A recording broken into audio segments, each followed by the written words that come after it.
were touring with Jill Scott when the pandemic happened. And so mid-March or whenever that was, we all came home and we all had this sort of pent up energy from, being on tour. It's like you don't have time to write. So we all decided to do this challenge in April where we all wrote a beat a day for the whole month. And so a lot of the songs in Starfruit came from that. We're all beat makers and we're all making stuff on our own. But then when it came time to decide which tracks are going to be on the album, most of them came from that 1 month of just kind of one beat a day.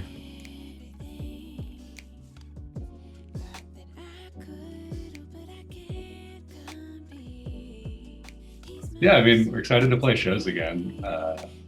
Tour can be challenging and rough with all the travel, but playing the shows is always super fun for us. So we're excited to do that again.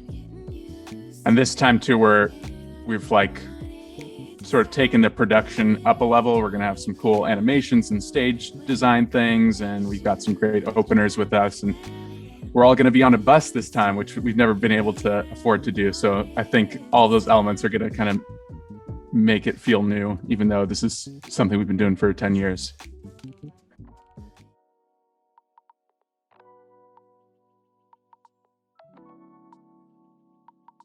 We've been very lucky to meet just like all of our favorite artists, really, and become friends with them. And whenever we meet them, we're always like, let's collaborate. But everyone is so busy, and we're on the road a lot and they're on the road a lot. So COVID was actually a chance where nobody could tour and everybody was available. So we got to like make a list of all the people we've always wanted to work with and just, look at our track list and be like, I think she would be so great on this. I hope she likes it, and we reached out to them and got them involved. So yeah, I feel lucky that we got to finally make it happen.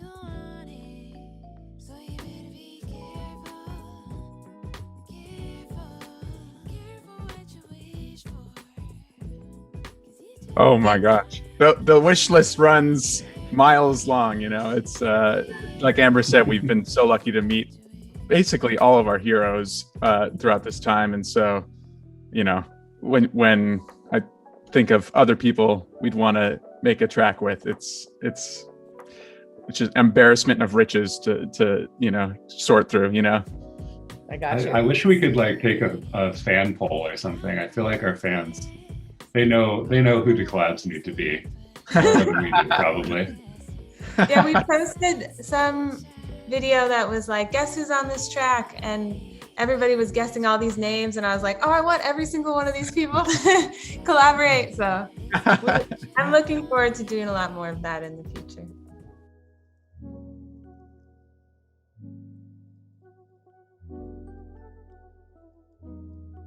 We're also lucky that we, I feel like we live in a time where people can just independently release and they don't have to, cater to what somebody else is going to want. So I don't think we would have said yes to a label that would put us in that position. But yeah, I don't know. What do you guys think? We've taken meetings with people and, sort of seen, the red flags as far as like, this isn't going to be a good fit for us, So there wasn't necessarily like someone saying no. It was more us saying like, I don't think this is going to be a good fit,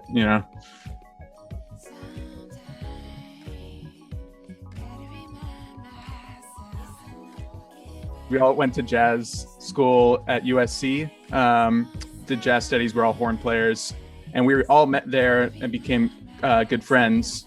And then Amber had a solo project, and she had organized a tour up the West Coast and brought me and Max as her horn section.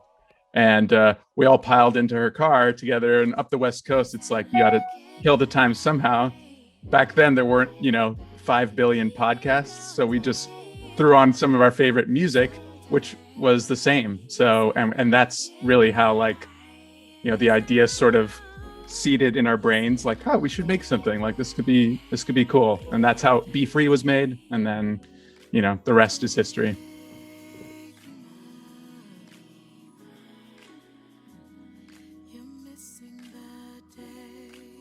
So we're touring the US, and then in the fall, we're going to do Europe, and we're hoping to do Asia. And we're currently working on a project of some of our old songs kind of reimagined. So that's been a fun thing we've been doing. Yeah, we have other like sort of things that now I'm just going to be super vague, but just projects that have been on our list for a while and that people have been asking for, not necessarily in the form of music, but just you know, I don't even know why. I don't think we can necessarily say it, but yeah, we're excited. We feel like even though it's been 10 years, we're still coming up with things to put out. And one person on our team that isn't in the spotlight, but we would not be where we are now without him, is our manager Daniel Kellner. He's someone who we met after Be Free, before we put out Please Rewind, and he just approached us. I was like, hey, can we get coffee? And we never signed a contract with him. It was always a relationship built on trust, and definitely he's sort of an unofficial fourth member of the band. It's like he's someone that we're super grateful for. Outside of him, though, I'd say our label, all our fans. He definitely, the fact that people share it on social media early on, like, is something that has given us the opportunity to pay the rent through Moonchild, which is something we're super grateful for. What would you guys say? Yeah, you nailed it. This is my Dundee award speech, I feel like. Dundee's, yeah. ICM, our booking agency, has been amazing. Nina Lee was awesome. All the guests on the album were incredible, and I feel like just took everything to the next level. So all our featured artists, and yeah, there's too many to list. It's true. All the record, like, think of like all these radio DJs that spun our music early on, like Tony Minville, and there's Daryl Harris, who has Moods Music in Atlanta. Just all these people who are music heads and have believed in this project. DJ Francis J, Pepper Thomas. Yeah. A lot of supportive people who've been there with us from the beginning. So.